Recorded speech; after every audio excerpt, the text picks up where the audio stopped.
नमस्कार, स्वागत है आपका यूट्यूब चैनल हिंदी कहानी जंक्शन पर। अपन लोग अपने सफ़र को आगे बढ़ाते हुए आगे की कहानी स्टार्ट करते हैं और आपको सुनाता हूँ मैं।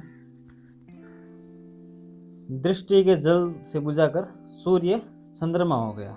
दृष्टि के जल से बुझकर सूर्य चंद्रमा हो गया और कल्पना का बना हुआ कमल पानी में तैर रहा था कुछ याद आने से अचानक रघुवर प्रसाद उठे। उन्हें चिड़िया की चहचहाट और कोयल के कूकने की आवाज के बाद में छोटी ऊ की मात्रा गुड़िया भी सुनाई दिया था। वे उठकर खड़े हो गए। पत्नी के घुटने के ऊपर तक खींची छाड़ी के ऊपर उन्होंने चादर डाल दिया था। उठो, उन्होंने पत्नी को प्यार से ऐसे उठाया जैसे कई वर्ष रोज सुबह का सिलसिला था। रघुवर प्रसाद ने खिड़की से नीचे झांककर देखा तो गुड़िया स्लेट पट्टी लेकर खिड़की के नीचे बैठे पढ़ रही थी। जब वे सो रहे थे तब गुड़िया ने ईंटों के ऊपर खड़े होकर झांका होगा। खिड़की में सलाखें सही नहीं, कमरे में कूदकर कोई न आए इसके लिए बस पल्ले को बंद किया जा सकता था। पल्ले को बंद करने से कोई न आए तो हवा उजाला बाहर का दिखना भी नहीं आता। खिड़की के पल्ले खुले होने से उनके उठने से पहले से कमरे में सुबह थी। रात को उन्होंने सोचा था कि पत्नी से कहेंगे कि वो खिड़की पर डिबरी लेकर खड़ी हो जाए ताकि वे ईंटें वहाँ से हटा दें। फिर भी उन्होंने सोचा कि ईंटें हटाने के बदले खिड़की का पल्ला बंद कर दें, पर वे भूल गए थे। वे टट्टी के ताले की चाबी ढूंढ रहे थे, उन्हें मिली नहीं। जिस जगह रसोई का सामान था वहाँ एक चुकिया में उन्होंने चाबी रख दी थी। चुकिया वहाँ नहीं दिख रही थी। पत्नी ने खटपटाहट से अपने स्वप्न के संसार को नींद से जाकर देखा। टट्टी की चाबी नहीं मिल रही थी। उन्होंने पत्नी से पूछा। पत्नी ने सबसे अलग एक ईंट के ऊपर रखी उस चुकिया को बताया। उसे लगा होगा कि चौके के सामान के साथ टट्टी की चाबी को भी नहीं होना चाहिए। अपने मन से उसने अपनी गृहस्थी को जमाने का काम यहीं से किया था। जब रघुवर प्रसाद बस स्टैंड गए तब पड़ोसनों ने उसे कुछ गृहस्थी की जानकारी मिल गई थी। चुकिया की चाबी टट्टी की चाबी है, इसका उसने अनुमान लगाया था। थोड़ी देर में घर की चीज़ें अपनी अपनी जगह से हटाकर पत्नी की इच्छा से जगह लेने लगी। चीज़ों के इधर उधर होने से सम्मोहन से रघुवर प्रसाद को लगा कि नींद पूरी नहीं हुई। छोटे छोटे बच्चे खिड़की की ईंट पर खड़े होने के लिए धक्का मुक्की कर रहे थे। दोनों बच्चों ने निर्लिप्त अपने काम में थे और बच्चे बायोस्कोप की तरह खिड़की से देख रहे थे। खा पीकर रघुवर प्रसाद किताब लेकर खटिया पर लेट गए। थोड़ी देर बाद खिड़की के पीछे बच्चों की खुशी से चिल्लाने की आवाज़ उन्होंने सुनी। रघुवर प्रसाद से रहा नहीं गया। किताब लिए खिड़की के पास आए। एक लड़का खड़ा था, बाकी सब भाग गए थे। क्या है? उन्होंने उस लड़के से पूछा। बकरी का बच्चा, उसने कहा। हवा अच्छी चल रही थी। कौन से रंग का है? उन्होंने पूछा। काले रंग का, बच्चे ने कहा। रघुवर प्रसाद मुस्कुराए। बकरी के बच्चे को देखने चलोगी? रघुवर प्रसाद ने पत्नी से पूछा। चलो। पत्नी तुरंत तैयार हो गई। इधर खिड़की से चलेंगे, उन्होंने कहा। अप्रैल का सप्ताह था। सुबह की हवा में यहाँ थोड़ी ठंडक थी। हवा तेज चल रही थी। खिड़की से बाहर पैर लटकाकर रघुवर प्रसाद कूदे। फिर उन्होंने पत्नी को सहायता की। वहाँ एक बड़ा पीपल का पेड़ था। पेड़ के नीचे लंबी रस्सी से बकरी का एक काला बच्चा बंधा था। हवा चलने से पीपल के पत्ते इधर उधर झड़ते तो बकरी का बच्चा दौड़ते हुए पत्ते की तरफ लपकता। एक पत्ते की तरफ जाते जाते फिर दूसरे पत्ते की तरफ दौड़ता। हवा चलने के साथ कई पत्ते खड़खड़ झड़ते। पत्नी का साड़ी का पल्लू हवा में उड़ रहा था। उड़ते हुए पल्लू में एक पत्ता आकर अटक गया। सब पत्ते का झरना देख रहे थे। नीचे ढेर से पत्ते इकट्ठे हो गए। बच्चे गिरते हुए पत्तों को पैर से दबाने के लिए दौड़ रहे थे। पत्नी के पास एक पत्ता झरा। उसने पैर से दबाना चाहा तो निशाना चूक गया। उधर रघुवर प्रसाद, पत्नी और बच्चे गिरते हुए पत्तों को पकड़ने, पैर से दबाने इधर उधर दौड़ रहे थे। उनके खेल को देखकर लगने लगा कि पत्ते जानबूझकर खेलते हुए झर रहे हैं। अपने पत्ते झराता खेलते हुए खड़ा था। पेड़ अपने पत्ते झराता खेलते हुए खड़ा था। पत्नी के बालों में एक पत्ता फंस गया। रघुवर प्रसाद ने कहा, तुम्हारे बालों में एक पत्ता अटका है। पत्नी ने बालों में पत्ते को उंगलियों से टटोला तो पत्ता नीचे गिर गया। फिर गिर गया। रघुवीर प्रसाद ने कहा। पड़ोसन अपनी खुली खिड़की से चिल्लाई, हाथी आया। बकरी के बच्चे के साथ खेलना छोड़ सारे बच्चे हाथी की तरफ दौड़े। रघुवीर प्रसाद को लगा कि हाथी कुछ पहले आ गया। वे पत्नी का हाथ पकड़े पकड़े खिड़की तक आए।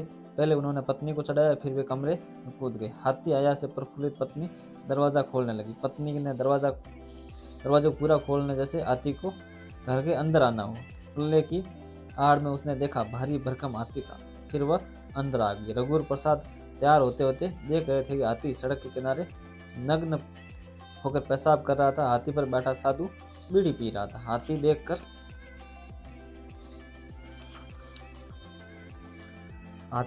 पत्नी एक छोटी लड़की की तरह खुश थी। रघुवीर प्रसाद आज साधु से कहना चाहते होंगे, हाथी पर बैठा कर जाना अच्छा नहीं लग रहा है, मैं टेम्पो से चला जाऊंगा। तब साधु कहेगा, मैं आपको टेम्पो स्टैंड में देख रहा था, आप आए नहीं तो आपको लेने घर आ गया। आज देर हो गई, रघुवीर प्रसाद कहेंगे, टेम्पो देखने में और देर होगी, हाथी से चलिए, हाथी को तेज ले चलेंगे। अच्छा कहकर रघुवीर प्रसाद हाथी पर बैठने के लिए तैयार होंगे। कंधे से टपकने वाले झोले में 3 किताबें थी। पत्नी से जाते जाते उन्होंने कहा, मैं जल्दी आऊँगा, जाने का मन नहीं हो रहा। रघुवीर प्रसाद के बाहर आते ही साधु ने हाथी को जमीन पर बैठाया। कार का दरवाजा साहब के आते ही ड्राइवर खोलता है, उसी तरह रघुवीर प्रसाद को देखकर साधु ने हाथी से बैठने को कहा। हाथी का बैठना कार का दरवाजा खुलना जैसा था। हाथी रघुवीर प्रसाद को देखकर नहीं बैठा होगा। बार बार वैसा होने पर रघुवीर प्रसाद को देखकर हाथी के बैठने की आदत हो जाए। पत्नी समझी थी कि हाथी रघुवीर प्रसाद को देखकर बैठा है। वह रघुवीर प्रसाद को हाथी पर चढ़ते हुए देख रही थी और सुखी थी। झोला अगर लटकाने वाला नहीं होता तो कठिनाई होती। चपरासी का सत्ता लौटाने की उन्हें याद नहीं थी। चलें, साधु ने पूछा। चलो, रघुवीर प्रसाद ने कहा।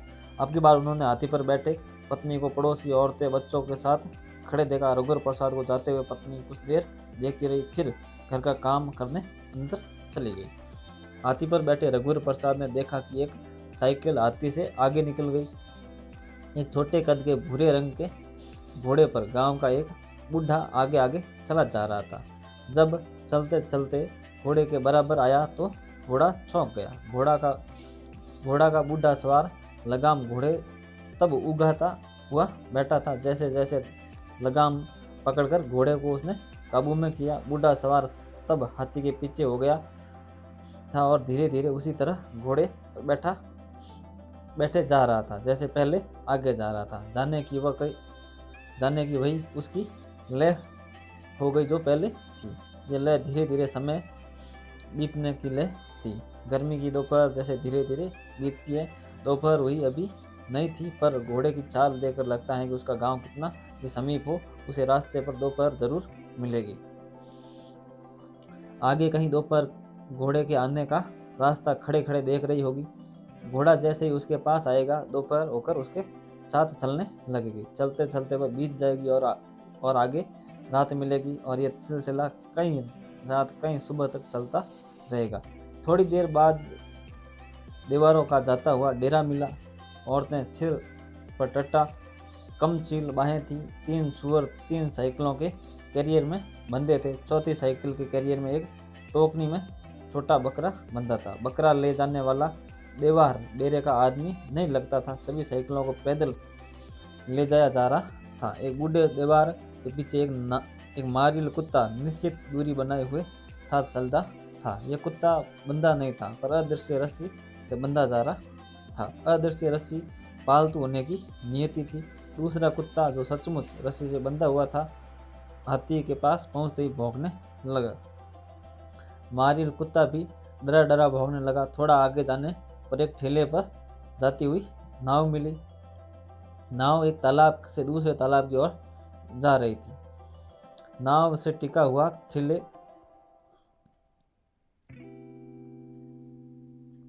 पर एक बच्चा सो रहा था। एक औरत और एक उसका पति नाव ढेल रहे थे। उसका बच्चा होगा।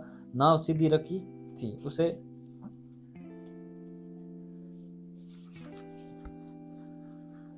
उसे बांधा गया था, फिर भी हाथी के ऊपर से देखने पर लगता था कि नाव तैरते तैरते छूट रही है और हाथी भी ऊपर नीचे होता हुआ हिचकोला खाता आगे बढ़ रहा था। नाव के साथ साथ चलने में कुछ समय तक चलना तैरने के समान लगता होगा। सड़क पर चलते हुए डूबने का डर कतई नहीं लगेगा, यह निश्चित था। पर हाथ के ऊपर बैठे हुए रघुवर प्रसाद को नीचे गिर जाने का पर हाथी के ऊपर बैठे हुए रघुवर प्रसाद को नीचे गिर जाने का डर था। स्कूटर का हॉर्न सुनकर रघुवर प्रसाद ने देखा कि विभागाध्यक्ष साइकिल के बीच से होते हुए हाथी से आगे निकलना चाहते हैं। एक सुअर बुरी तरह चीखा। विभागाध्यक्ष का ध्यान सुअर के चीखने से बट गया, नहीं तो वे रघुवर प्रसाद के नमस्ते को देखते जो उनके लिए था। एक ट्रक आ रहा था। ट्रक में रेत भरी थी। नदी की चमकती रेत। बरसात में नदी भरती लगती, तब रेत निकालना मुश्किल हो जाता। तब खदान की रेत निकली जाती थी। खदान की रेत साफ सुथरी नहीं होती थी। अधिक बरसात में रेत बहुत महंगी हो जाती थी। बरसात आने में भी 1.5 महीना था। ट्रक को आते देख साधु ने हाथी को जितना सड़क के किनारे करना चाहा, हाथी उससे ज़्यादा किनारे हो गया। शीशम के पेड़ की डाली से बचने के लिए दोनों को झुकना पड़ा। शीशम की एक कोमल डाल रघुवर प्रसाद ने झुके हुए तोड़ दिया था। महाविद्यालय से कुछ दूर रघुवर प्रसाद उतरना चाहते थे, पर साधु ने हाथी को झंडा लगाने की बल्ली के पास रोका। हाथी के बैठते ही इस तरह उतरे कि वे हाथी से नहीं उतरे, वहाँ पहले से खड़े थे और हाथी उनके पास आ गया। शीशम के डाल उनके पास थी। डाल में छोटी छोटी कली लगी थी। विभागाध्यक्ष थोड़ी देर पहले आकर बैठे थे। शीशम की डाल। उन्होंने पूछा। जी हाँ। शीशम में फूल आ गए। हाँ। आम के बोर बहुत आए हैं। आम के बोर और महुआ की फूल की गंध मुझको एक जैसी लगती है। जी सर। चक्कर आता है आपको? नहीं मन के। अच्छा, मैं ध्यान दूंगा कि मन को चक्कर आता है या मुझको। बांस की पत्तियां पीली पड़कर झरने लगी। रघुवर प्रसाद हाथी की बात कहने से अपने को बचा रहे थे। यही हाल विभागाध्यक्ष का था। विभागाध्यक्ष ने रघुवर प्रसाद को हाथी पर बैठे हुए देख लिया था। आम के पेड़ के शरीर का रंग और नीम के पेड़ के शरीर का रंग एक जैसा है। रघुवर प्रसाद ने क्लास लेने जाते समय विभागाध्यक्ष से कहा था। पढ़ाकर जब वे लौटे तब विभागाध्यक्ष ने उनसे कहा, आपके दोनों हाथों में चौक लगी रहती है। कक्षा से आते हैं तो हाथों के साथ साथ चेहरे पर भी सफ़ेदी लगी रहती है। आपको मालूम तो है सर, मैं दोनों हाथों से लिखता हूँ। हाँ, पर चेहरे से तो नहीं लिखते। जी हाँ। चलने से दोनों पैर एक साथ चलते हैं। रुको तो दोनों पैर एक साथ रुक जाते हैं। दोनों पैर एक साथ आराम करते हैं। रघुवर प्रसाद बिना रुके लिख सकते थे। बायां हाथ रुक जाए तो दाहिना हाथ से तब तक बायां हाथ सुस्ता लेते। बाएं हाथ से सुस्ताने के बाद बाएं हाथ से लिखते और दाहिना हाथ सुस्ताता रहता था।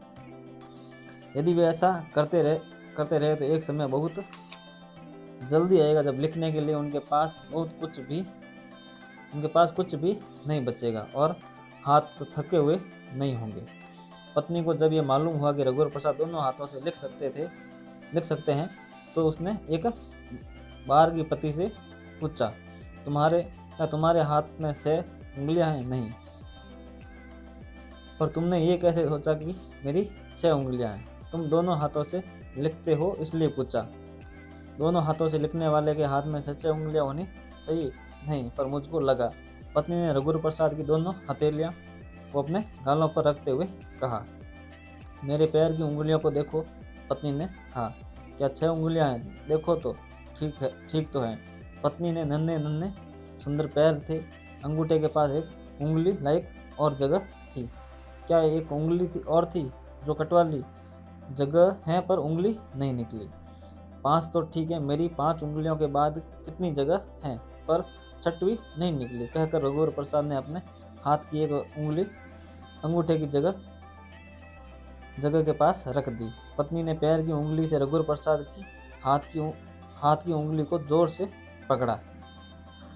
अच्छा, छोड़ दो, रघुवर प्रसाद ने कहा। पत्नी ने छोड़ दिया। अरे, कहकर पत्नी ने रघुवर प्रसाद के पैर छुए। क्या हुआ? उन्होंने पूछा। तुमको पैर लग गया था। रघुवर प्रसाद मुस्कुराए, ऐसे कितनी बार तुम्हारा पैर मुझको लगता होगा, तब तो तुम पैर नहीं छुई। कई दिन बाद भी एक बार पैर छू लो तो पहले का हिसाब पूरा हो जाता है, शर्मा कर पत्नी ने कहा। क्या तुमको मालूम है जामुन में भी फूल आते हैं? रघुवर प्रसाद ने पूछा। मुझको मालूम नहीं था, मैं सोचता था जामुन के में सीधे फल लगते हैं। क्या तुमने इस साल जामुन के फूल को देखा है? हाँ, तुम्हारे आने के 2-3 दिन पहले। अब छोटे छोटे फल आ गए हैं, मैं नहीं देखी। किसी पेड़ में ढूंढ कर देखेंगे, शायद कभी फल नहीं बने हो। जामुन के सीधे फल पर ध्यान जाता है, फूल पर नहीं। परीक्षा में स्याही या पेन बदलते समय निरीक्षक से अनुमति लेनी पड़ती थी। यह कड़ा नियम था। तब निरीक्षक को उत्तर पुस्तिका में लिखना पड़ता था कि स्याही या पेन बदलने की अनुमति दी गई। परीक्षार्थी बाएं हाथ से लिखे या दाहिने हाथ से, इसकी स्वतंत्रता थी। रघुवर प्रसाद के बाएं हाथ से अक्षर या दाहिने हाथ के अक्षर में अंतर नहीं था, और ध्यान से देखने पर अंतर मालूम होता था। यह अंतर उसी तरह था जैसे गणेश जी की फोटो को बाईं तरफ से देखें या फिर दाहिनी तरफ से जाकर देखो, या किसी किसी रखी कुर्सी को बाईं तरफ से देखो या दाहिने तरफ से कुर्सी को देखो, उसमें अंतर नहीं होता था। रघुवर प्रसाद जब पढ़ते तब उनको परीक्षा के समय हाथ बदलने की अनुमति लेनी पड़ती थी, तब वे खड़े हो जाते होंगे। कहिए सर, अब मैं दाहिने हाथ से लिखना चाहता हूँ। पहले क्या बाएं हाथ से लिख रहे थे? जी सर। क्या बायां हाथ टूट गया? नहीं सर, हाथ ठीक है पर थक गया। निरीक्षक को कुछ समझ में नहीं आया होगा। यदि आप दाहिने हाथ से लिख सकते हैं? जी सर। अधिक बात करने में परीक्षा का समय ज़ाया होता है, इसलिए वहाँ उनसे अधिक बहस नहीं की थी। अभी आप कुछ देर बाएं हाथ से लिखिए, मैं मुख्य निरीक्षक से पूछकर आता हूँ। कहकर वे साथी निरीक्षक से अनुमति लेकर मुख्य निरीक्षक के पास जाएंगे। एक परीक्षार्थी बाएं हाथ से लिखते लिखते अब दाहिने हाथ से लिखने की अनुमति मांग रहा है। अनुमति दे दें। बाएं हाथ से लिखते लिखते दाहिने हाथ से क्यों लिखना चाहता है? कहता है बायां हाथ थक गया इसलिए दाहिने हाथ से लिखेगा। जो दाहिने हाथ से लिखते हैं वे तो दाहिने हाथ से ही लिखते रहते हैं। हाथ थक जाता है तब भी दाहिने हाथ से लिखते रहते हैं। मैं तो वर्षों से दाहिने हाथ से ही लिख रहा हूँ। मैं भी दाहिने हाथ से लिखता हूँ। दाहिने हाथ में चोट लग जाए तो भी दाहिने हाथ से ही लिखना पड़ेगा, नहीं तो परीक्षा नहीं दे पाते। बाएं हाथ के बाद दाहिने हाथ से कैसे लिखा जा सकता है? जिनके हाथ नहीं होते वे पैर से लिख लेते हैं। हाथ से लिखने और पैर से लिखने में यह पहचान में आता होगा सर कि यह हाथ से लिखा है और ये पैर से। जैसे हाथ पहचान में आ जाता है कि हाथ है, और पैर पहचान में आ जाता है कि पैर है। मुंह से ब्रश पकड़कर चित्र बनाने के बारे में मैंने पढ़ा। मुंह से बनाई गई कोई और झोंपड़ी हो तो झोंपड़ी देखकर यह कैसे पता चलेगा कि यह मुंह से बनी झोंपड़ी है और ये हाथ से? शायद मुंह से अच्छी ना बनती हो, हाथ से भी खराब बनती हो। सचमुच में झोंपड़ी मुंह से अच्छी नहीं बनेगी। विद्यार्थी तो वही है, चाहे वह बाएं हाथ से लिखे या दाहिने हाथ से, चाहे न लगे, उसे अनुमति दे दीजिए। रघुवर प्रसाद ने परीक्षाओं में दोनों हाथों से लिखने की अनुमति मिल जाती होगी। रघुवर प्रसाद दूसरे लड़कों से भी अधिक लिखते होंगे। वे पढ़ने में होशियार थे और अच्छे नंबर से पास हुए होंगे। रघुवर प्रसाद ने साधु से कहा, मेरा छोटा भाई आने वाला है, क्या उसे एक दिन हाथी पर बैठाकर घुमा देंगे? रघुवर प्रसाद की पत्नी का भी मन था कि वह हाथी पर बैठकर घूमे। उन्होंने पत्नी का नाम नहीं लिया। मैं अचानक एक दिन चला जाऊंगा, साधु कहेगा। क्या हाथी पर जाओगे? हाथी अचानक एक दिन नहीं जा सकता। वह जिस दिन जाएगा रोज की तरह जाएगा। यह तब कैसे होगा? तुम हाथी पर सवार होगे, रोज की तरह जाते। हाथी पर सवार तुम अकेले अचानक कैसे जाओगे? हाथी के साथ तुम भी रोज की तरह चले जाओगे। हाँ, मैं हाथी पर सवार होकर अचानक नहीं जा सकता। घोड़े पर अचानक जा सकता है। घोड़े पर अचानक जाया जा सकता है, पूरा अचानक नहीं। रात के अंधेरे में या दिन के सुनसान में कुछ अचानक हुआ जा सकता है, पर आजकल अंधेरा एकदम अंधेरा नहीं होता और दिन का सुनसान एकदम सुनसान नहीं। मैं घोड़े पर जाता हुआ दिख जाऊंगा। घोड़े की टाप की आवाज़ खड़खड़ दूर तक सुनाई देगी। जितना सुनसान दिन और रात में होगा, खड़खड़ उतनी दूर तक सुनाई देगी। फिर जाना दिख जाएगा। हाथी तो दबे पाँव चलता है, दौड़ेगा तो दबे पाँव। उसके गले में घंटी नहीं है, उसके जाने की आवाज़ नहीं होगी। वह इतना बड़ा है कि चुप नहीं सकता। वह दिख जाएगा। घोड़े को कुछ छुपाया जा सकता है, हाथी को बिल्कुल नहीं। पर घोड़े की आवाज़ आड़ में नहीं छुपती। आड़ में खड़े रहेंगे तो कब तक रहेंगे, और जाना कैसे होगा। वेश बदलकर अचानक नहीं जा सकते, कोई नहीं पहचानेगा और लगेगा कि तुम अचानक चले गए। मैं अपना वेश बदल लूँगा, पर घोड़े और हाथी का वेश कैसे बदलूँगा। हाँ, घोड़े का वेश नहीं बदल सकते, हाथी का भी नहीं। आदमी दाढ़ी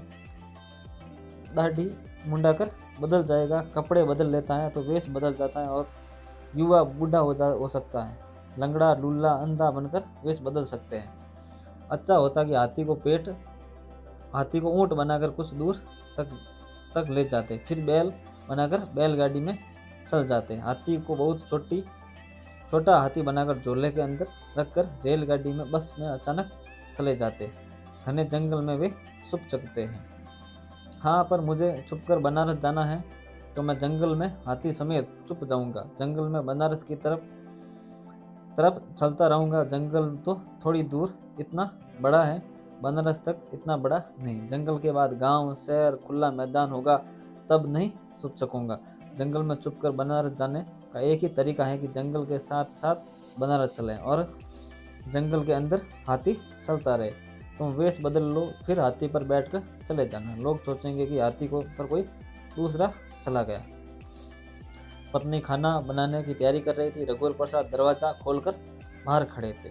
विभागाध्यक्ष कुर्ता धोती पहने स्कूटर हाथ से ढलते हुए आ रहे थे। यह देखकर रघुवर प्रसाद उनके पास गए। क्या हुआ सर? चालू करते करते थक गया। चालू नहीं हुई। आगे मिस्त्री की दुकान है। हाँ है ना, आइए पहले चाय पी लीजिए। चाय नहीं, पानी पीऊँगा। अच्छा आइए। विभागाध्यक्ष सामने बरामदे में खड़े रहे। रघुवर प्रसाद ने पत्नी को आवाज़ दी। पत्नी कमरे में नहीं थी। कहाँ गई? लगता है खिड़की से उसने उस पार चली गई। आइए सर, उधर चलिए। किधर?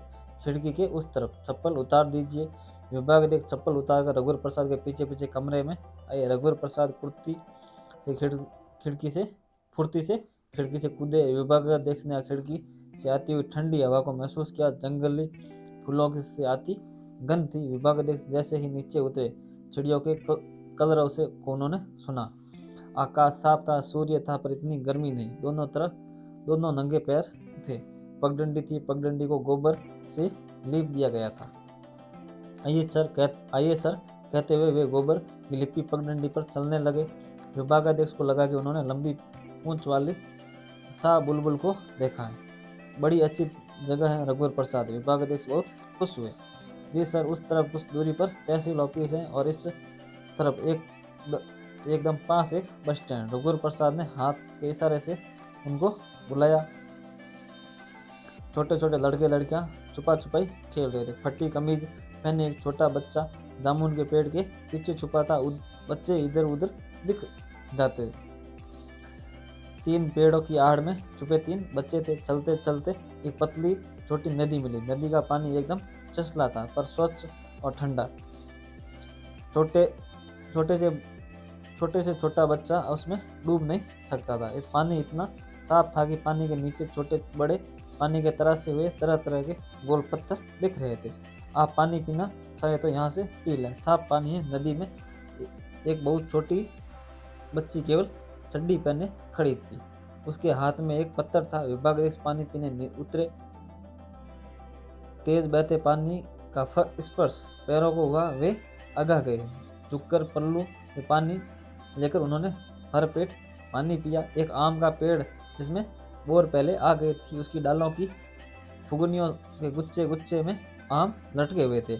उस पेड़ के नीचे पत्नी आम बिन रही थी और आंचल में रखती हुई जा रही थी। क्या कर रही हो? चटनी के लिए आम बिन रही हूँ। विभागाध्यक्ष आए हैं। तब तक विभागाध्यक्ष पानी पीकर उसके पास आ गए थे। आंचल में रखे आमों को कमर में खोसकर उसने विभागाध्यक्ष को नमस्कार किया। विभागाध्यक्ष ने मन में सोचकर रघुवर प्रसाद की पत्नी कितनी सुंदर है। तुम जाकर खाना बनाओ, हम लोग चाय यहाँ बुढ़ी अम्मा की दुकान से पी लेते हैं। आइए सर। रघुवर प्रसाद दूसरी पगडंडी की तरफ बढ़ गए। यह पगडंडी भी गोबर से लिपी थी। पगडंडी में कहीं कहीं गोबर की पपड़ी के नीचे से हरी दूब के गुच्छे निकल आए थे। कि दूब के गुच्छे पूरी पगडंडी पर पैर रखने के लिए हरे मखमल के टुकड़े की तरह लग रहे थे। इस तरह हवा में गीलापन था। पगडंडी के बाईं तरफ पगडंडी के साथ साथ चट्टानें थी। इन्हीं चट्टानों के बीच से ऊपर से कहीं पानी फूटकर बह रहा था। इसकी तेज आवाज़ आ रही थी। आगे एक बरगद के पेड़ की छाया के नीचे 4 बल्ली गाड़कर बांस की छप्पर पर एक बोरा डाल दिया गया था। बरगद के छोटे छोटे लाल फल लगे थे। जमीन पर फल बिखरे पड़े थे। एक बड़ा काले मुंह का बंदर पेड़ पर बैठा हुआ था। सुनकर बरगद के फल खा रहा था। जब वे लोग चाय की दुकान पर पहुंचे तो कोने में छुपा हुआ काले मुंह का एक बड़ा बंदर विभागाध्यक्ष के पास से अपनी लंबी पूंछ उठाए तेजी से निकला और भागता हुआ बरगद के पेड़ पर चढ़ गया। छोटी सी चाय की दुकान थी। चूल्हे पर चाय बनती थी। बुढ़ी अम्मा चावल पचोर रही थी। बुढ़ी अम्मा दो चाय बना दो। सामने बड़े बड़े पत्थर रखे थे। उसी पत्थर पर दोनों बैठ गए। बुढ़ी अम्मा ने चूल्हे में लकड़ी चैना डालकर आग को परछाया और एक छोटी एल्यूमीनियम की पतीली में चंबू से पानी डालकर चूल्हे पर चढ़ाया। बुढ़ी अम्मा काले रंग की थी। पूरे सफ़ेद बाल थे। चेहरा गहरी झुर्रियों से भरा था। झुर्रियाँ लकीरों जैसी थी। 2 कप बसी में अम्मा ने चाय दी। एक कप की डंडी टूटी थी। इस टूटे कप को रघुवर प्रसाद ने अपने लिए रखा। चाय को धुआं गंध थी, पर चाय अच्छी थी। विभागाध्यक्ष को चाय बहुत अच्छी लगी। रघुवर प्रसाद की खिड़की के नीचे 3 पगडंडियां आकर मिलती थी। खिड़की के कमरे के अंदर पहले रघुवर प्रसाद घुसे, इसके बाद विभागाध्यक्ष पलटकर खिड़की से सिर निकालकर गहरी सांस खींचे और कमरे के अंदर हो गए। बड़ी सुंदर जगह है रघुवर प्रसाद। यह जगह मुझे मालूम नहीं थी। जी सर, मैं भी नहीं जानता था। शादी के बाद यहाँ आया तब थोड़ा मालूम हुआ। सोनसी के आने के बाद ठीक से मालूम हुआ। सोनसी कौन? विभागाध्यक्ष ने पूछा। सुनकर पत्नी मुस्कुराई। मेरी पत्नी से, रघुवर प्रसाद ने कहा। मैं जाता हूँ, स्कूटर बनवाना है। तुम तो हाथी से जाओगे, आप भी चलिए। 2 आदमी उस पर अच्छे से बैठ सकते हैं। मैं क्यों जाऊंगा? विभागाध्यक्ष ने जवाब दिया। सुनकर पत्नी ने सोचा कि विभागाध्यक्ष का आश्चर्य होगा। आपका हाथी है, आप जाइए, मेरा जाना उचित नहीं होगा। स्कूटर यहीं खड़े रहने दीजिए, मैं मिस्त्री को बुला लाता हूँ। नहीं, मैं बुला लाता हूँ। विभागाध्यक्ष बाहर आकर इधर उधर देखते रहे। सड़क पर आकर रघुवर प्रसाद के घर के पीछे का अंदाज लगाने लगे। घने पेड़ दिखाई दे रहे थे। स्कूटर उन्होंने चालू की तो चालू हो गई। मिस्त्री बुलाने की आवश्यकता नहीं पड़ी। स्कूटर से जाते हुए भी रघुवर प्रसाद के घर के पीछे की तरफ देखते रहे कि शायद उन्हें पेड़ों में बरगद पीपल दिख जाए। बरगद के नीचे की बुढ़ी अम्मा की चाय की दुकान दिख जाए। बहती हुई पतली सुंदर नदी दिख जाए। ऐसा कुछ नहीं दिखा और एक गंदा नाला दिखाई दिया जो उन्होंने पहली बार देखा था। उन्होंने सोचा कि आज शाम पत्नी बच्चों के साथ इस तरफ आएंगे। इसके साथ ही हम इस कहानी के इस पार्ट को यहीं समाप्त करते हैं। आगे हम कहानी को और बढ़ाएंगे। आगे के पार्ट्स और आते रहेंगे। आप बने रहिएगा। और अगर आपको कहानी पसंद आ रही है तो आप मेरे यूट्यूब चैनल को सब्सक्राइब कर सकते हैं। वीडियो को लाइक कीजिएगा और यहाँ तक बने रहने के लिए धन्यवाद।